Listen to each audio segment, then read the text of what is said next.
కానీ ప్రపంచం నాకు గొప్ప ఆపర్చునిటీస్ ఇచ్చింది అని ఎస్ఆర్ను నేను పేదవాడినే నేను ఒప్పుకుంటా. కానీ ఈ రోజు ఈ ఇండస్ట్రీకి వచ్చినాక దగ్గర ఆయన బాగినారే పేరు పేరున అక్కడిక్కడ ఎవరు నా మీద ఉండాలి ఫోకస్. ఈ ఇండస్ట్రీకి వచ్చినాక అరే నేను కూడా కాటేదాని ఇండస్ట్రీలోకి వచ్చాను. నేను ఏ ఇండస్ట్రీ నుంచి వచ్చినాను?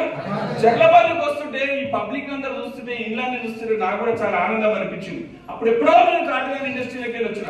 ఇక్కడనే కూర్చోబెట్టి ఎవరో ఒకరు మీటింగ్ చెప్తే ఈ మీటింగ్ లో నుంచి పుట్టిన వ్యక్తే సింగిరెడ్డి నిరంజన్.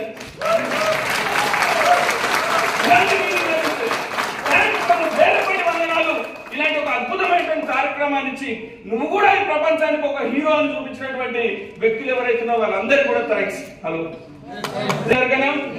మాట్లాడొచ్చా? ఏం చేయాలి? అప్పులను ఏం చేయాలి? మనము కరెంట్ కొట్టాలి. ఎస్ఆర్లో నాకు బాధ అనిపించింది అన్న, పేదోడన్నందుకు బాధ అనిపించింది. అలా ఎస్ఆర్లో నిజంగా చెప్తున్నా వాడు నన్ను అన్నందుకే నేను ఈడుందని మాట్లాడిస్తాను. ఎస్ఆర్లో సార్ నాకేం మొహమాటం లేదు, నాకేం మొహమాటం లేదు. మా అమ్మ కూడా కాటేదాని ఇండస్ట్రీలో 30 సంవత్సరాలు లేబర్ గా పనిచేసింది. నేను ఎందుకు చెప్తున్నా తెలుసా? అలాంటి వ్యక్తులు కూడా ఈ ఇండస్ట్రీలో సక్సెస్ఫుల్ కావచ్చు అన్న ఎస్ఆర్లో దాన్ని మీరు ఇన్స్పిరేషన్ గా తీసుకొని ఎదగాలని ఆలోచనతో చెప్తున్నా. చీకటైన అంధకారంలో కొట్టుమిట్టాడుతున్న వందలాది వేల మంది జీవితంలో వెలుగు నింపాలనే ఆలోచనతో చెప్తున్నా నేను అన్న ఎస్ఆర్లో. జయ హో, జయ హో. కోరుకుంటున్నానా? ఏం చెప్పినా విజయ్